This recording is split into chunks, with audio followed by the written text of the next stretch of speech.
Hello, and again, welcome to Bit Depth. I'm Santiago Ramones. Across from me, through the power of the internet, is... Hi, my name is Natsune Oki from Japan. I'm very excited to have you on. So as usual, my first question is, who are you and what do you do? Yeah, so I am a host at Life Up Education TV, which is a media outlet that I'm developing where I talk about art and science of success and high performance. So I would interview people from like science, technology to like artists, like people from all walks of life to ask them, some scientific questions and also like artistic questions about like what inspired them to perform at the high level, what gets them up, like stuff like that. Yeah. And I also published my book called The Game of Self-Domination within the same domain. This book talks about how to create mental transformation in 3 different phases, which we can get into later. And now I also have a business in Tokyo where it's called foreignConnect.org. And basically what I do is I help Japanese companies to enter American market by connecting them with local partners and local services. That's awesome. Which of these things, I guess, do you consider to be your biggest passion? Oh, my biggest passion by far is Life Up Education TV. This is something I talk about in my book too, but I basically say there's this concept. It's called Ikigai. Have you heard of it? I have. Ikigai, right? So it's a Japanese philosophical concept of life where it describes what's the difference between passion and like speciality, your mission, and you have this like a 4 circles combining into Ikigai at the center. Have you seen the chart? Like, have you seen the... I don't know if I've seen the chart. Okay. So basically my point of that is, this is something I expand a little bit in my book where I talk about, Ikigai it's not strategic if you want to use it as a framework to only pursue one thing, because when it comes to business or even investing, like you always want to diversify your income streams, right? Mm-hmm. But that doesn't mean that you can allocate everything and anything you do from what you like to do. But instead, you should also look at it from the perspective of cash flow. So you can have something that's going to finance you and, make sure that you have some sort of cash flow going on, which doesn't have to be your passion or mission or something you're passionate about, but rather you should like have that as your like a stable something coming in. So that can come from your skill, can come from something you can provide. So that's kind of how I place Foreign Connect as of now. To come back to your question, my mission, my passion is definitely the Life Up Education TV, which is basically a channel that I want to deliver this message about possibility of human being. This is a big, big theme of my life. I'm so inspired by possibility of humanity. Like, I think we can be very strong. We can be very much capable. We can, once we decide to drive our own mind and our own action and everything, I think we can be very, very strong person. But then with all the noises and all the systems we're surrounded by, I think we get distracted, and then I guess we're programmed to be put a little bit weaker than we are. So I kind of want to break that limit and then unlock that and really allow people to see it. And then it doesn't have to always come in the form of entrepreneurship, not at all. Like, my mission here is to, I guess, unleash people's potential by their means, like not according to my mean, right? Like everybody has their own thing. And I really want to get the bottom of it, which is something I talk about once again in my book. I talk about the importance of self-awareness. And that comes from this quote from ancient Greek philosopher. He says, happiness is virtues of activities, meaning that you are becoming like, ultimately the happiness in life is to meet your true potential, to meet who you are in a true sense. So that means that you will have good things and bad things, but as long as it belongs to you, as long as it belongs to your journey, as long as it belongs to your characteristic building time, like at the end of the life, when you meet your true self by overcoming all these things, like you're finally like happy, if that makes sense. So along this journey, like if you look at it like that, you literally really enjoy every single moment of your life, because it's just so adorable. Like every moment you spend, every moment you are challenged, you face failure, like all this time just really builds up your character to become who you really are. So that's kind of where I come from with Life Up Education TV, where I just want to tell people, look, like, don't be scared, don't protect yourself too much, like just change your perception about, like, maybe things might look hard for you right now, but really change, understand that these things happen because it's going to build your character and it's going to unlock you, I guess, gives you a permission to be who you are. Yeah. Yeah. Wow. That's really good.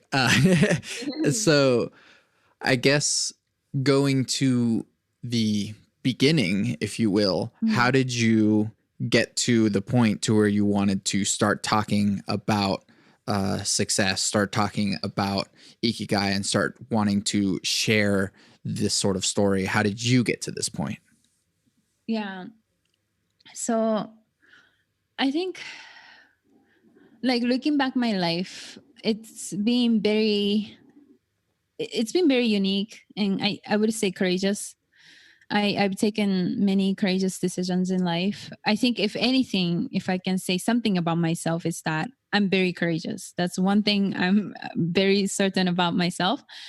And at times when it's a consequence, if you are a courageous person who decides to pursue courageous life, it's an absolute must consequence that follows for your life decision is you will face a lot of shit. Like, Yeah. you will face, like, you're so burnable to risks, so burnable to, like, all the rejections and everything, right? But at times when I have been courageous, I encounter many of these, right? But then at first I didn't look at it as my gift. I didn't look at it as like something to embrace. I always let my negative thought or gravity to just hold me down, right? Whenever I face that. But then even if I had that attitude, at the end, whenever I overcame those moments, I always ended up with this like tremendous feeling of like, wow, like, I'm alive, like I learned so much, like I feel so good, right? And then I didn't see the pattern until later. So at one point I kind of thought, wow, like I'm just so tired. Like, okay, so one point I decided to move from, I was living in Seattle, and I just decided to move completely to a different new city with no money, no connection, no nothing. I didn't know nobody. I'm Japanese too. Like, it's a foreign country, right? And then I decided to move to Florida, and like it was so bad for first, because I didn't even have like a good work permission visa, which I did, but it was like so limited. So no one wanted to hire me. I didn't know nobody. I didn't even have an apartment. Like, at one point it got so bad that I was living from one place to another in a matter of a week. Like, it was just so crazy time, right? And then at that time I was just so tired of it. I thought, wow, like what a loser, right? And I thought I just needed to like settle, even though I was super young.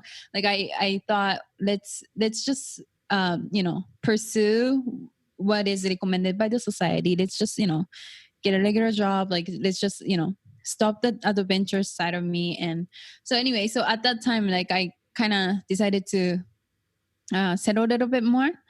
But then, like, very soon I was so bored. And I just noticed that at that point, I noticed that it was against my virtue. It wasn't aligned with who I was, and I was becoming very bored. So, to come back to your question, I kind of always had that potential of me where I lived for suffering. Like like it sounds so weird if I put it like that, but I think I enjoy acquiring my emotional capability and just capability in general to overcome this humiliation, this suffering, to this like desperation. Like these things makes me stronger, and I actually enjoy it.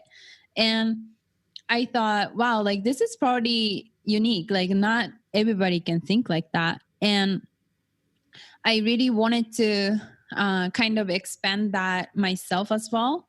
But then, you know, people started like talking to me whenever they had a problem, because I always had this like such a strong attitude whenever I faced adversities.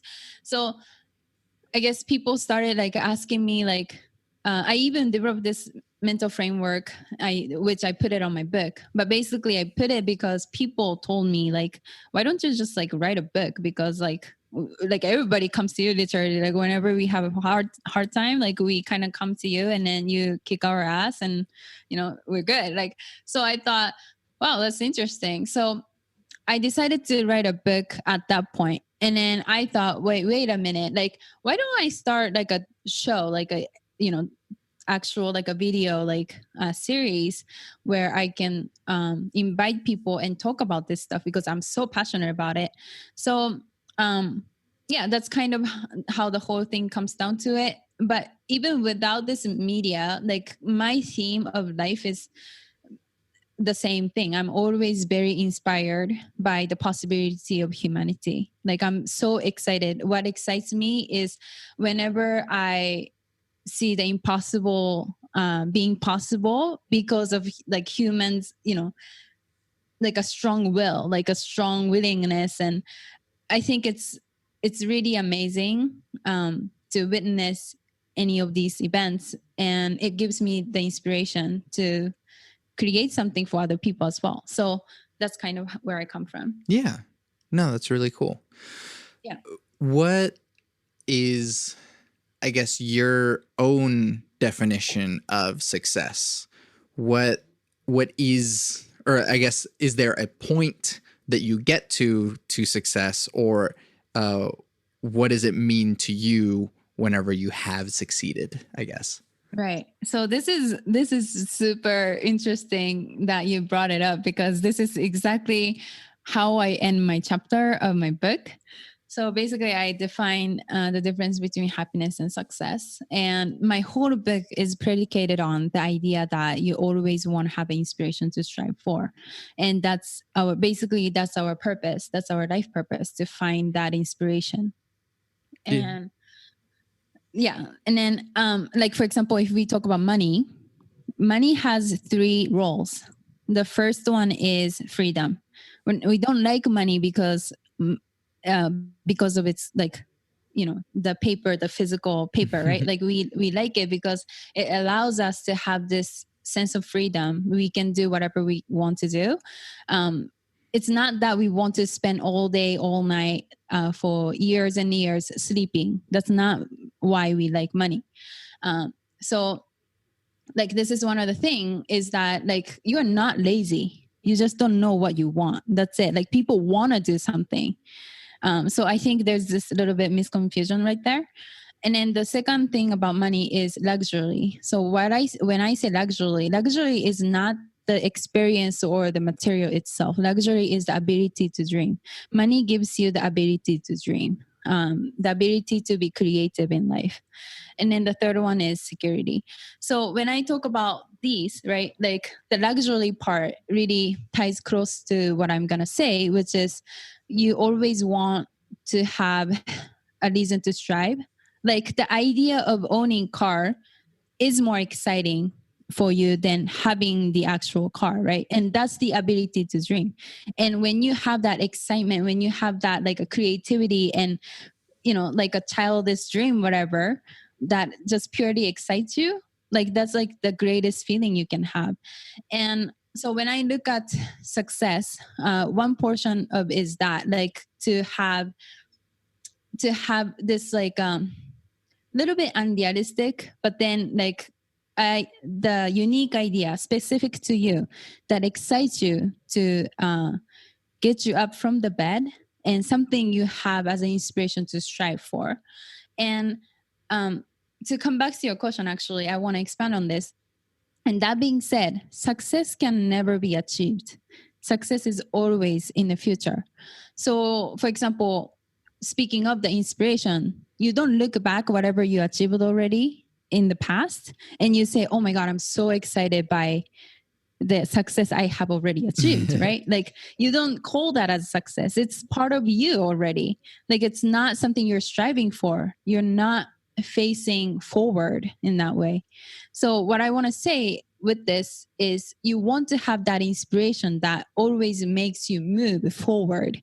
And it's always happening in the future, something that excites you, something that, like, having it itself is not even the matter. It's the process. It's the basically whatever that you want, the ability to dream. Like, it's a tool. It's a tool to get you excited. It's a tool to inspire you, right? So to once again, to come back to your question, I think at the end of the day, success is not for you to achieve. I think success is a concept. It's also a global concept that should be celebrated whenever we have this feeling of like excitement and other people hating on it. Like, we should celebrate that, right? It's a global concept. But yeah, success is always in the future, and success is something we strive for. Yeah. What inspires you? So I would definitely say it's the possibility of humanity, an advancement of humanity. Like, the one of the reason I decided to study economics over business, which I ended up studying both pretty much, but economics I like because I'm more macro driven person. My view of life is very macro. I don't necessarily think of micro stuff. Like, for example, I often say I don't care what people say about me, and that's kind of a correct way, I think, if I will, to say about my life view, because otherwise you would be pulled into so many different directions and you can't even move if you have like a purpose to strive for. So to some degree you kind of have to have that like a diva attitude, but I often say like I don't care what people say, but that's me talking from micro perspective. I really don't care what people say in micro, but I ultimately what I'm driving for is the feeling and emotion and love for people, really, at the macro sense. I care about people in macro. Like, I want to achieve something for the humanity in my lifetime. And I see it from like, once again, like a macro view. I don't see I would achieve anything, to be honest, like with my time only, but then I could still be the incremental improvement for the humanity as a whole. So that's the way I look at it, and it gives me inspiration. And also another thing I would say is that being able to provide loves, and I think I'm very lovable person at the core and just by nature. And my definition of love is not I guess my definition of love is willingness. My definition of love is you can provide love for yourself. You can provide love for your dream. You can provide love for your people around you, because it's a willingness. It's the courage to say, look, I'm not going to give up on me. Look, I'm not going to give up on this person. Look, I'm not going to give up on this dream, right? Like, you care for it and you want to provide your care. You want to provide your like willingness to pursue it, even if you are challenged, even if you are hurt, even if you're rejected, even if you're challenged against it, like you care for it and you would pursue at all cost. That's love, I think. So I think that's something I can't necessarily say I'm super up there in that, but I'm once again like I'm passionate person in life. I'm lovable person in life. I think that just aligns with my nature. that I like to provide loves because I care about things and I care about me and I care about people around me. I care about my dream. And I'm never like this cynical person who says, see, like, you know, I don't want to look stupid, so I'm not going to pursue it. Like, that's not me. So that is something I think I'm inspired by. And I think this is something that we need in the world a little bit more, because of the nature of our generation, but also like, you know, everything is balance. So when you have a good, there's always bad. And then that's good. Like, that's the balance. We need to have a balance in order for us to function in the way we function. Like, you always need a competition, right? But that said, my point is, when there's a positivity, optimistic people, when there is also negative and cynical people, right? And that's okay. That's how it is. But I think the world seems more beautiful when we can increase just a little bit more positivity and, you know, like, optimistic view of life than just being all cynical and sad. So I want to contribute in that positive side of the voice, especially using the internet. It's so scalable. Yeah. No, that's really cool. And I love that you have sort of your own approach to what love means to you and what success means to you. I guess more of a simple, grounded question. What brought you to the United States? Why? Yeah. Yeah. No, I think, so have you came to Japan before? Have you No, ever I been to have. Japan I before? wish. You should. It's fun. But anyway, so I was born and raised in Japan, and to be like completely honest, I never really liked it. I mean, now I have a whole another view of my country, having a chance looking at it from outside the world, outside of Japan. But yeah, to be honest, like growing up, I really didn't resonate with everything that they did here in Japan. Like, I mentioned this in my book bio, for example. I almost got kicked out from my high school. And that's because, you know, I'm a weirdo here. Like, I'm this different person. And Japan, I know, I mean, difference is scary to any nations, but Japan has such a, I think, strong fear when it comes to that. Being different is so, like, being different is scary in America, but then being scary is scarier in Japan. That's one thing I can say for sure. So, you know, when you have your own opinion, when you have, especially when you're a woman and you have this like ambition, like for example, men wouldn't like you as much. Just to talk about dating life, but that's not my primary reason. But just to give you more context of like where we are in terms of even feminism, but in terms of just like people as in general characteristic, like a difference is not so much appreciated here. Like, I was talking about this consequence of Japanese education system in another podcast the other day. For example, our education is like when you go to history class in high school or whatever, like the only thing we're tested on is our function, our memory function, our capability to be a part of machine or system. Like, our education system is still following the guideline of like industrial era. Like, for example, when you think about Japanese economic growth, it was significant when we were still in the industrial like time, right? Like, we were able to produce efficiently, we were able to function like a machine, we make less mistakes and, you know, stuff like that. But consequence of that is people are not creative here. And I mean, creativity is not appreciated as much.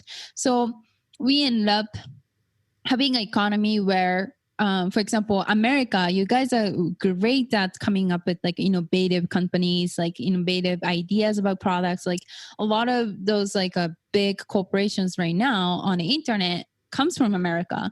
And then Japan, what we're good at following from the industrial time, we're still good at making things efficiently and then like making improving things. So we would take ideas from big corporations like Apple or whatever, the American corporation, and we'll just make something better. Like we'll just make, so that my point is the idea is never here. Like we're not trained to come up with creative ideas, or we're not trained to come up with our own ideas. But then rather, we're good at making things better, making things more efficient, making things more organized. Like these are the things we're good at. And me, I was not, I didn't fit into this system, which I don't say this is good or bad, right? Like I think there's a pros and cons to be certain ways in each countries. But in terms of my characteristic, I just couldn't fit in because I always had my opinion. Like micro stuff never meant anything to me. Like I always thought macro. I always thought effects of something, and I was a very curious kid. And once again, I was being courageous kid because the fear of not being myself scared me more than the fear of not following the rule of the society. So that's why I decided to be me. And then that got me into so many troubles. And then basically led me to, I remember like this one morning, the entire students from the entire school, literally entire school I'm talking about, were called in to this conference room, whatever. And I mean, 300, 400 kids. And then they were making about, they're talking about this student might get kicked out of school, whatever.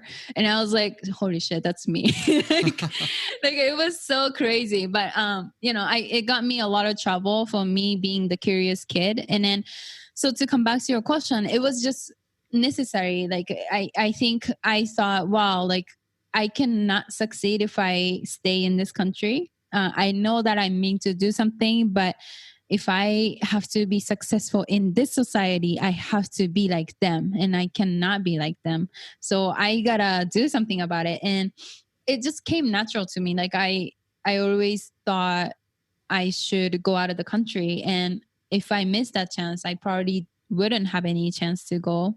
So I thought, well, why don't I just like go to America and see what happens? And yeah, that was like one of the best decisions I've ever made. I truly felt like I was home. Yeah. What was it, I guess, specifically in America that kind of, I guess, confirmed your views about being your own individual, and how did that contribute to how your life improved with that?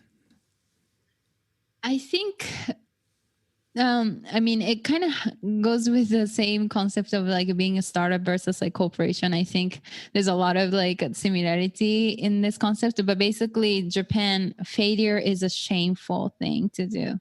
But in America, I just felt like, wow, people really don't care here. Like, I mean, you always get a second chance. You always like, if anything, I felt like compared to Japan, I'm talking about, you were encouraged to fail, meaning fail as in like be different.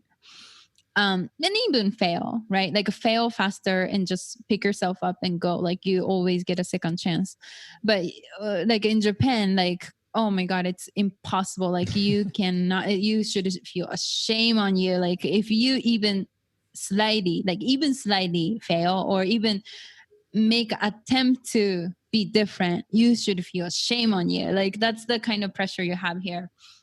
So, just, I don't know, like for example, I guess this is kind of like I don't know, it's like maybe could come out weird example, sounds like.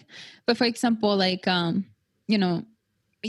way Americans dress versus the way Japanese dresses, like America has more casual attitude, a lot more like there's no like you can't do this, you can't do that, you look stupid, you look like, you should feel ashamed on how you look right now. Like, there's not that peer pressure on that. Like, you guys are more free, like you guys are more true to yourself, authentic. But in Japan, like, I don't know, like it's people feel shame, like if people would point finger at you, and like when you're a stranger, when you are,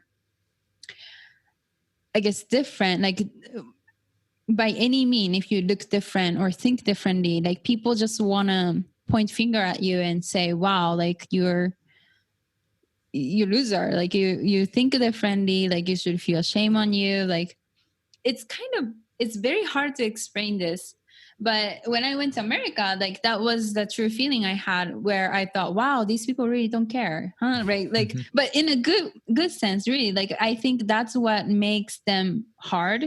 Like, Japanese people are so soft, and that's because they don't get rejection. They don't like. They like to agree to things.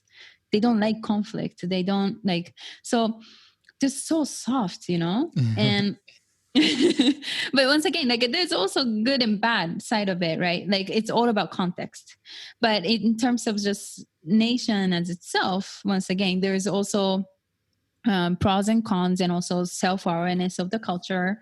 So I'm not necessarily saying one way or another is bad, but in terms of me being in the picture, I just didn't feel good being in that environment. And to come back to your question, I think one thing I realized was, yeah, how casual American people are, and also how that allowed them to feel a little bit less serious about life, a little bit less worked up on like making mistakes, like failing, like like for example, okay, sorry, I'm just gonna give you one example. You're fine. Like for example, in school system in Japan, like you get this nasty look if you make mistakes. Like if you raise a hand, I mean, which is a sign of leadership, you should be like appreciated for that act, right? When you're a kid.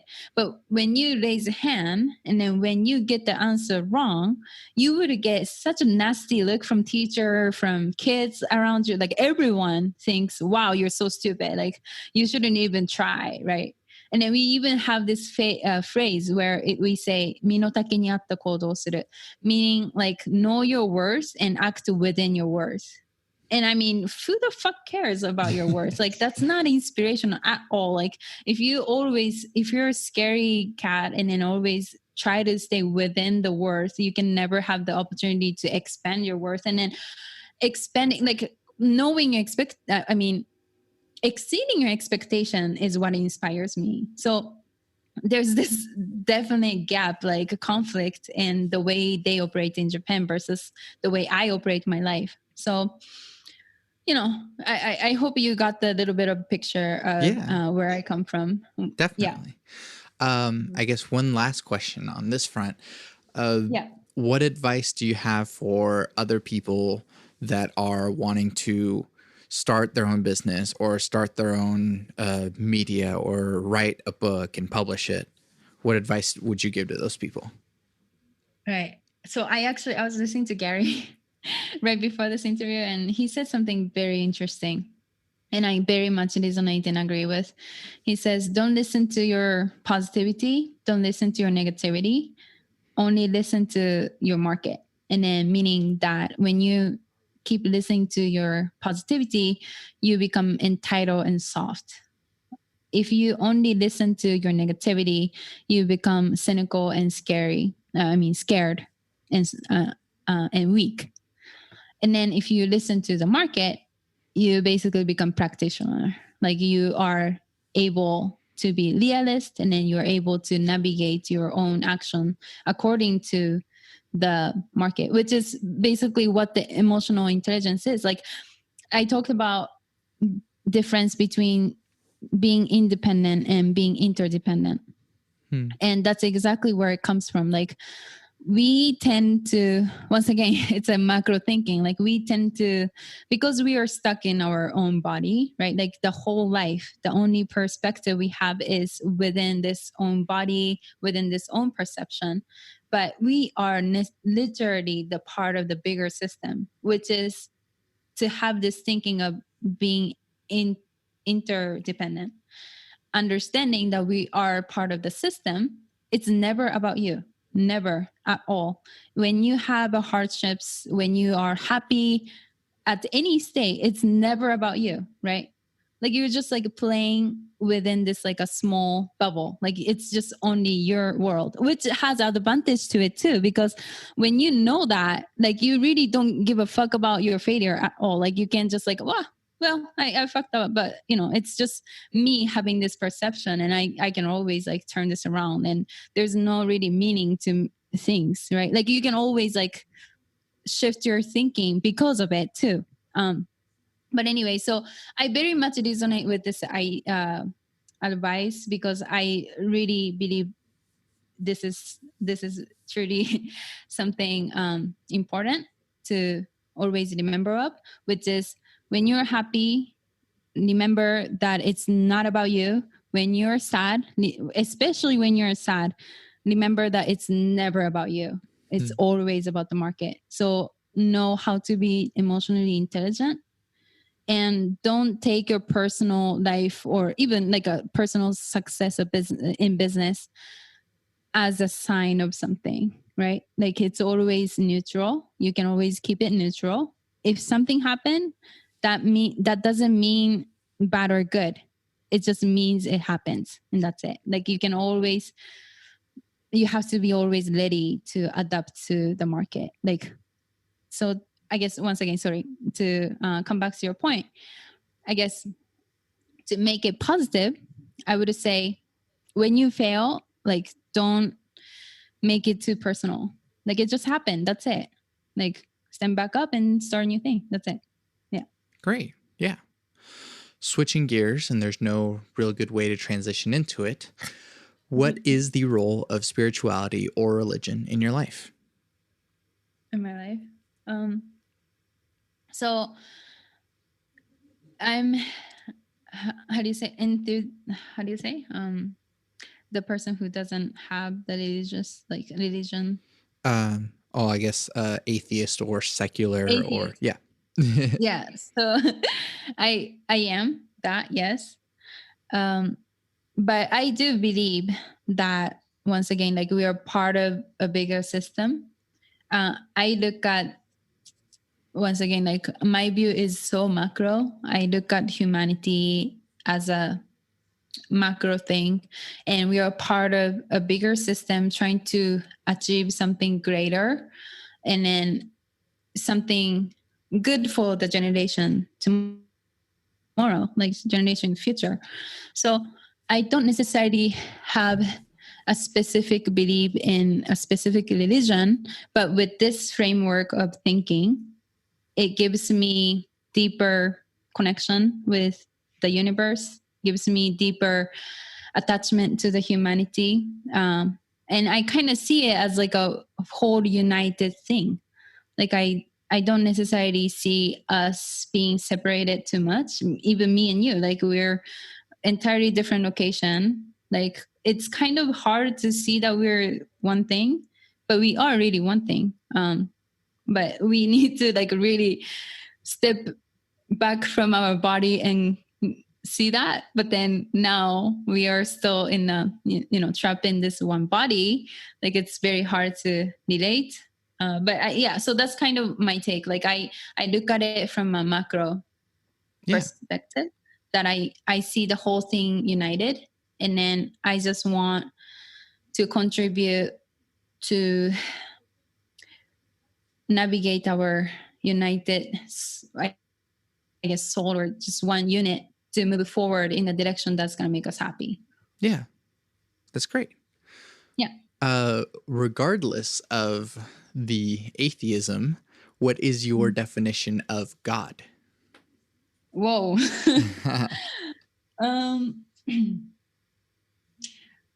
I think, Well, but this is very deep now. I think I never really had a chance to think about that. Um, like honestly, I'm sorry if I can't come up with like a good answer right now. But since I wrote my book, it's called The Game of Self Domination. In terms of, I would talk about micro a little bit. I think in terms of us trying to navigate through our lives, the most important asset you have is your own mind. I mean, I would very much like to talk about universal concept, but I kind of, I'm just going to go back to macro. So, micro. So, yeah, in order for us to navigate our own life, and then, of course, to be a part of one thing, um, but to navigate our life the best way possible to be the best version of ourselves as possible. I think it all comes down to your mindset. It all comes down to how you look at the world, how you change your perception around things. The one thing that's common for all the high achiever, I believe, is their mental fitness. So they're able to look at stories or narrative. They are able to choose the narrative or story that's going to make them push during the hard times, and that's what separates them from the rest. So to come back to your question, I don't know if God is a good difference word, but I would say that mindset is very important. When you look at your life as an individual person, I think mindset is something that's going to drive you to either direction, like positive or negative. Cool. I like that a lot. And that's, and I like that approach. So yeah. That's good. Then I'm wondering about which one. Okay. No worries. How do you determine what good or moral behavior is?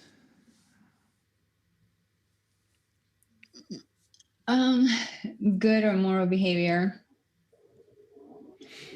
Like this is like super deep. Like I never like have a chance in a daily life to think about these things. I mean, like for sure, immoral is something that moral, good or moral behavior. This is there is a conflict too. To be honest, like when we look at society as a whole, like leaders are in a tough position. Like they are forced to make decisions that doesn't necessarily please everyone in the picture, but then they sometimes are forced to make a decision between sacrificing a little for a greater good, and then sacrifice, right? Like that's a one decision that they have to make. So topic of moral is very still kind of like not so set within me. Like, but once again, I think when I think about it, one of the things once again I talk about in my book is, in order for you to create a change, you first need to abandon your victim attitude. Like that's for sure one thing you need to do, and you need to be strong. Like you can only rely on yourself, right? So when it comes to good and moral, I'm a big believer of like everything happens for a reason, and we don't necessarily can't face unnatural force. Like things mean to happen, and then that's how we balance the world. So that's how I see it. So I don't try to protect something from happening, or I don't try to protect someone or anything, because I think it plays a big, important role in making the whole picture working. So that being said, I think even if like leaders, when they have to make a decision that potentially can hurt someone in the name of greater good, like I think it might need to happen still. So I think as long as the intent is to still like, comes with the love, comes with like the hope to, you know, like help people. I think that's moral, even if it's against the moral, like once again, like a micro picture, like even if it's contributing to a bigger, greater thing. It's a very tough decision, but they still would make it. And then as long as the intent comes from wanting to do something good for the humanity, I think that's a moral. Yeah. I like that a lot. Good. What do you think humanity... Hold on. Oh, go ahead. No, what do you think about this? Well, we can... I will put a pin in that one and we will talk about it on the conversational one. Okay. So I'll try and remember that one, but remind me if I forget. Okay. Okay. So what do you think humanity is heading towards in the future? Like, honestly, I don't know. And I don't make any expectation. I think I cannot know what's good for people, right? Like I cannot know I know what's good for me. I cannot know what's good for the other people and for the future people. Like, I mean, I don't even know. I mean, I was making a joke before because I had this crazy idea of like, we're going to lose our gender in the future, like, 100, 200 years from now. And then we'll just basically become this, like, for example, I mean, like we have a lot of issues with being human, right? Like environmental issue, and like we're not efficient. We're still animal. We're not efficient. So I thought there was this possibility of us possibly converting into, some sort of, I don't know, technological form or some sort of like still live form, but then with a little bit of, I don't know, like another creature. And have you seen American Dad? It's a American cartoon. Mm-hmm. Do you know Roger, the character Roger? Mm-hmm. It's an alien character. I thought we're gonna be someone like Roger. But that was a joke. But anyway, so I thought that really, like, I thought maybe we're gonna lose its gender and we're just gonna be something more efficient. Like, I mean, we don't know at that point if we're gonna live in the earth, right? Like they say that Japan will disappear in 100 years or so. So, we don't know what's gonna happen. But yeah, like to come back to your question, I think with what made us survive all these years is our creativity and the ability to adapt over time. So I think whatever happens to our humanity, I have a faith in us that we're going to adapt to whatever we need to adapt to. Yeah, I like that. Yep. Do you believe humans are evil by nature? Evil by nature? Wow. You ask me a lot of deep questions. The podcast is called Bit Depth. I like to get a bit deep. Right. No, I saw that in a description. I was low-key a little bit scared, but okay. Okay, so do we think evil? I think the better description of this is we are driven by two factors. One is reward, another one is threat. And I think that we are, like, when I think of evil, I think of like threat. And then like the more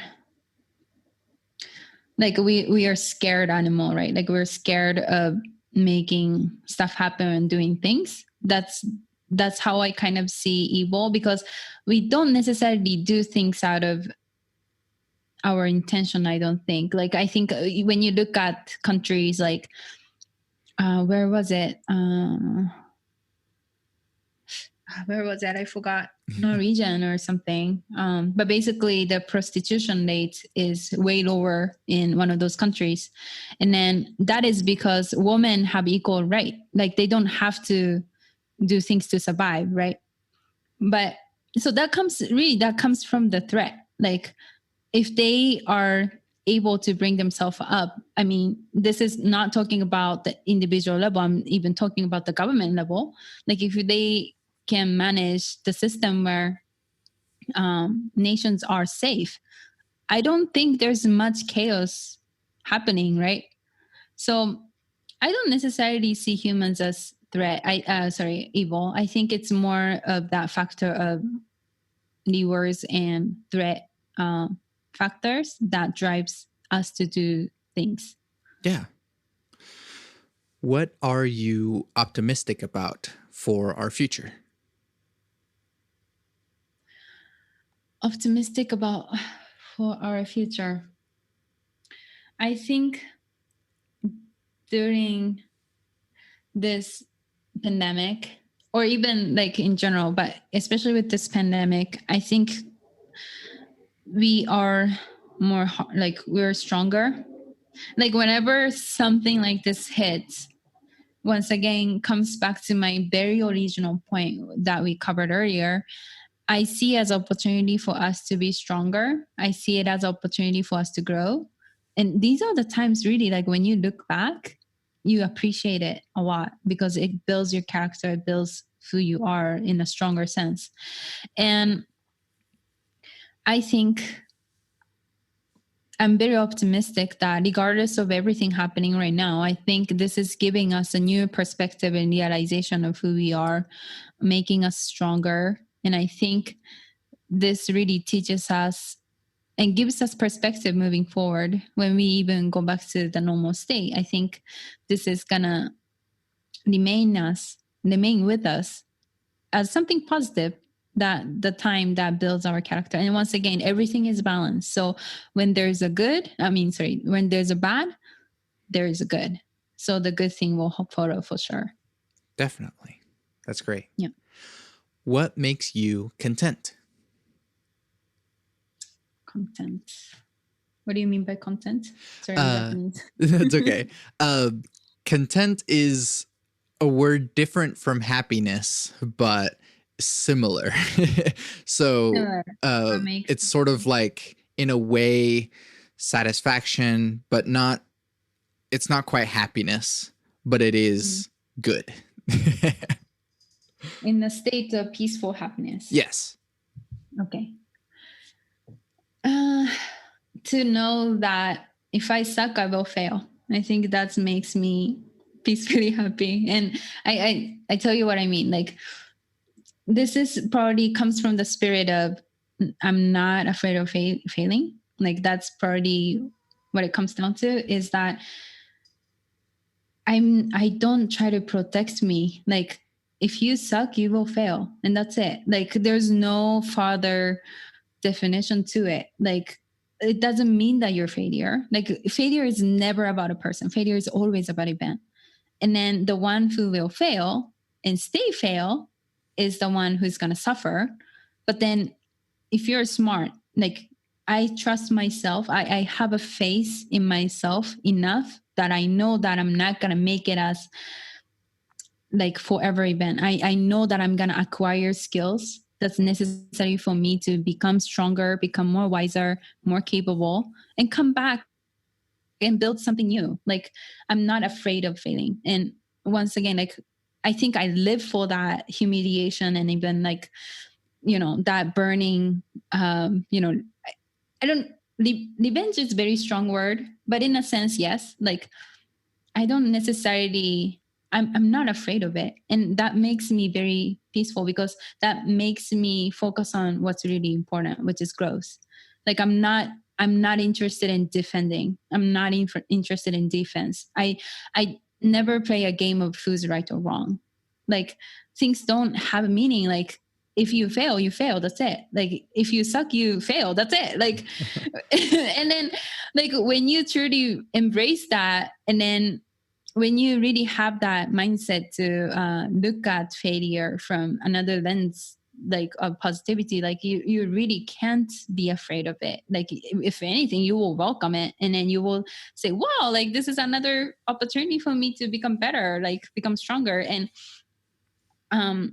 focus on what's important, which is to be better. So yeah, I think that gives me peace Yeah. for happiness. Yeah. When will you be satisfied?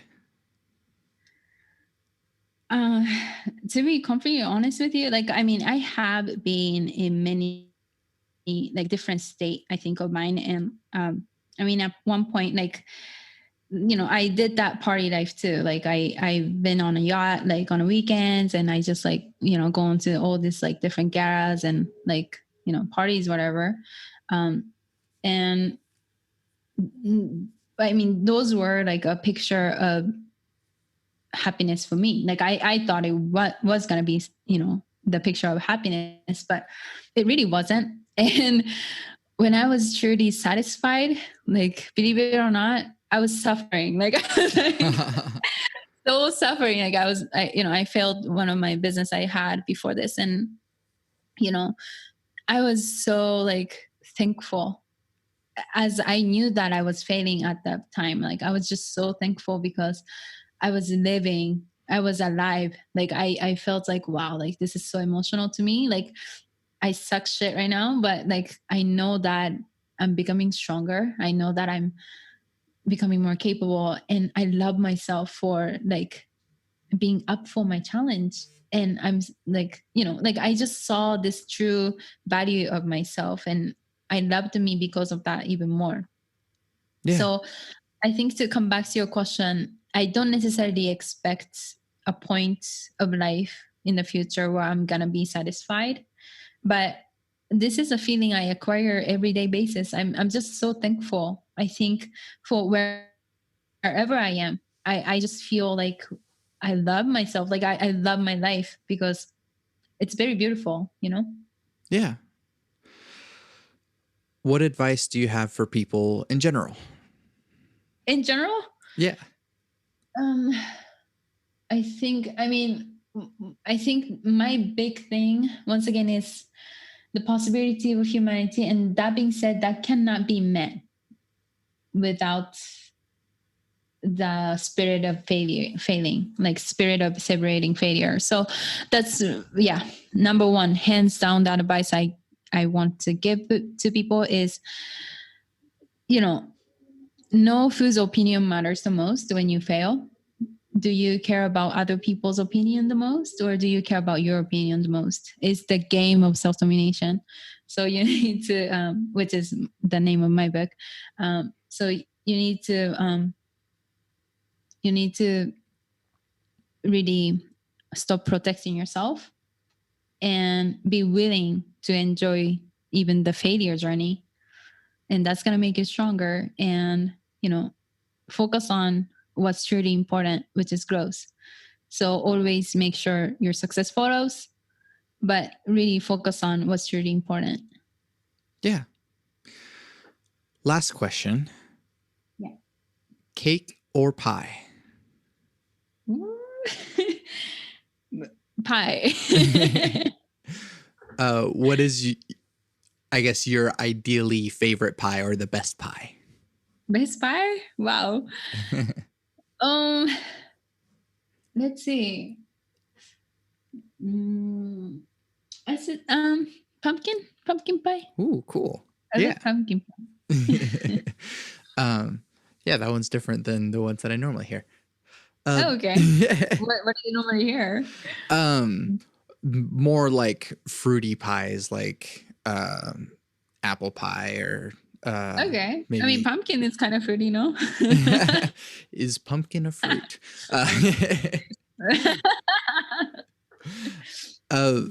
Natsune, thank you so much for doing this with me. Where can we find you and your things?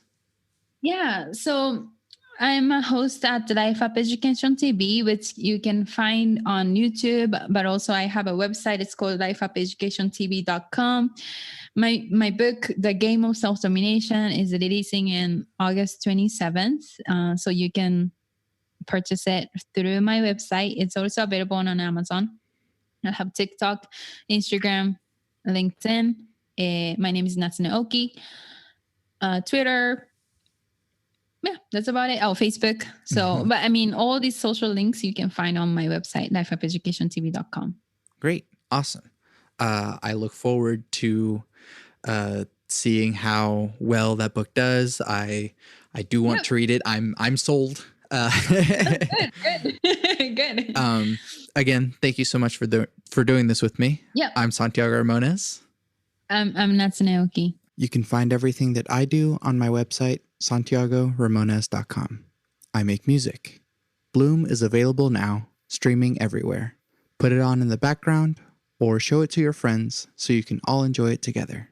You can also buy it on Bandcamp and get bonus content so you can sit alone in the dark with your headphones on and listen to the album in its entirety while reading and looking at the bonus content. I also make music with Power Cycle, an experimental electronic trio. Our first completely improvised album, Too Many Damn Cables, is streaming everywhere. More to come from Power Cycle in the future. To support this podcast, leave reviews, comments, tell your friends about it, and buy my music, because by supporting me, you're supporting the podcast. I always end the podcast with my 3 things. They shape my life philosophy. Those 3 things are: love never fails, it's going to be okay, I might be wrong.